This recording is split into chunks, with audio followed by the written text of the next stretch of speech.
Gaji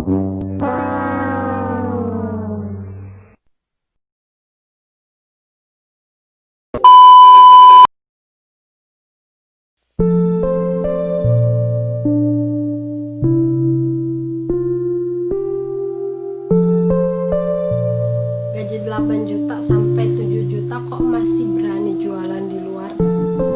Apakah masih kurang atau gaji jualan itu lebih besar daripada gaji kita? Tapi itu resikonya. Kalau kita mau jualan ya kita harus nanggung resikonya, teman-teman. Ya mudah-mudahan gak ada razia lagi ya. Kasihan cari uang gitu kan, cari di kerjaan di luang waktu libur, mungkin mau jualan, mau ngapain gitu kan enak.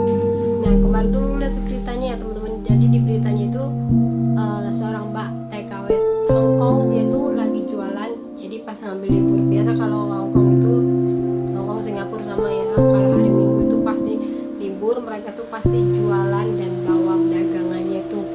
Nah di situ dia tuh di apa namanya, digerebek sama polisi, dagangannya itu sampai ditinggalin dan mbaknya sampai saat ini pergi. Nah di situ dendanya itu berapa sih kalau di Hongkong? Nyampe 50.000 ya teman-teman. Nah kenapa? Kalau nggak lari bisa kena dianya juga, si pemilik yang jualan, terus bisa dideportasi. Jadi gaji Hongkong itu berapa sih? Ya mungkin ya sama ya teman-teman, 7 atau 8, bersyukurnya kan di situ. Terus di Singapura juga banyak banget ya teman-teman yang kayak gitu, kayak video yang sebelumnya itu orang jualan terus nggak boleh sembarang jualan. Setiap negara itu pasti ada peraturannya, jadi kita nggak boleh sembarangan jualan. Kayak kita di Indo, kita bawa dagangan terus kita jualan. Kalau di Taiwan gimana sih? Kalau di Taiwan juga sama, pernah kejadiannya ke bulan kemarin juga ada surat pengedarannya ya, kalau jualan sampai ketahuan itu bisa dideportasi sama. Jadi nggak semudah yang dipikirkan. Kita jualan itu terus kita tuh dapat untung gede. Memang sih gaji sama jualan online dan itu lebih menguntungkan jualan online ketimbang gaji 17 ya teman-teman. Nah jualan online tuh bisa nyampe 20, itu kadang 30. Jadi lebih menguntungkan gaji jualan online ketimbang jualan maksudnya ketimbang gaji kita yang 1 bulan gitu. Terus kalau di Taiwan tuh gimana sih? Kalau di Taiwan kebanyakannya lebih sistem online ya. Kalau jualan juga nggak boleh sembarangan, kecuali kita misalkan bawa makanan di plastik tepak terus kita ngider di biasa tempat. Tapi kalau untuk duduk terus dipajang dagangannya itu nggak boleh. Di sini juga nggak boleh ya teman-teman. Terus kalau online, mereka lebih memilih online. Kenapa? Karena online itu lebih ringan, terus juga ya menguntungkan, terus aman gitu.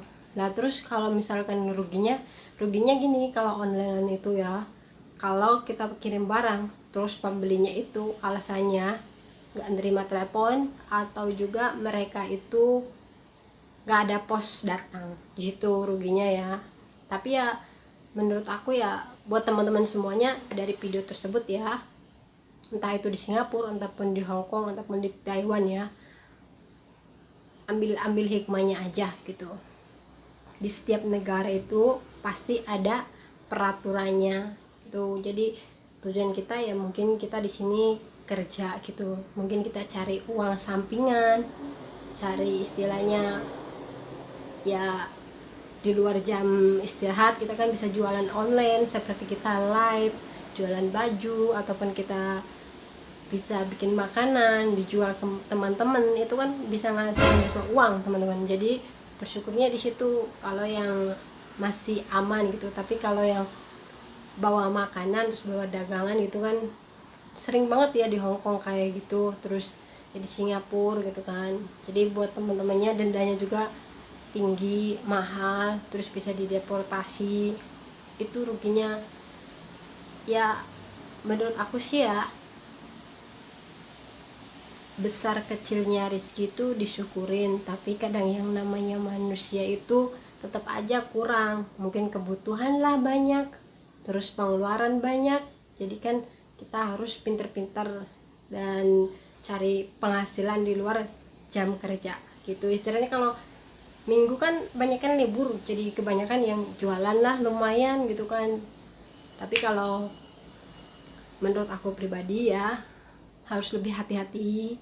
Terus kalau bisa mendingan jualan online aja biar lebih aman gitu kan. Kasihan kalau udah jualan banyak, makanannya banyak di depan, nah terus udah digerebek itu ya memang sih kalau nggak lari itu bakalan kena.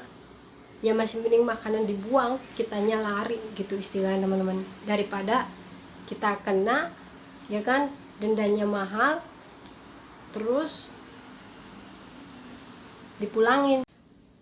Besar kecil rezeki kita itu memang ya kita syukurin, dan setiap orang itu beda pengeluaran juga beda penghasilan, tapi kita masih tetap bersyukur ya teman-teman. Tapi terkadang manusia itu pasti pengennya lebih dari yang kita punya saat itu.